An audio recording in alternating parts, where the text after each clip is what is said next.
Welcome back, everybody. Today, I'm going to teach you how to add re-enrollment triggers to a workflow in HubSpot. This feature is essential when you want contacts to go through the same workflow multiple times based on specific criteria, making your automation more flexible and powerful. First, open your web browser and head over to HubSpot.com. Sign in using your HubSpot credentials to access your account. Once you're logged in, you'll be able to navigate to the automation features where all your workflows are managed. Next, look to the left navigation panel and click on Automation. This will expand a menu with several options. From there, select Workflows. This is where you'll find all the automated workflows you've created for your marketing, sales, or service processes. Now you'll see a list of all your existing workflows. Click on the name of the specific workflow you want to modify. This will open the workflow editor, giving you access to all the settings and configurations for that particular automation. Once you're in the workflow editor, navigate to the Settings tab. Here you'll find the Enrollment Triggers panel on the left side of the screen. Click on this panel to access the trigger settings.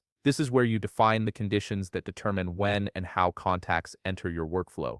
Take a moment to review the existing enrollment triggers. Understanding how records are currently being enrolled will help you make informed decisions about re-enrollment settings. This step ensures you don't accidentally disrupt your existing automation logic. Now comes the crucial part. Look for an option labeled Re-Enrollment or a toggle that says Allow Re-Enrollment. This feature is what enables contacts to enter the workflow again after they've already completed it or met the criteria previously. Click to enable this option. Depending on your workflow goals, you may also see options to specify conditions for re-enrollment, such as when a property value changes or after a certain time period. Finally, make sure to save your changes by clicking Save or Apply.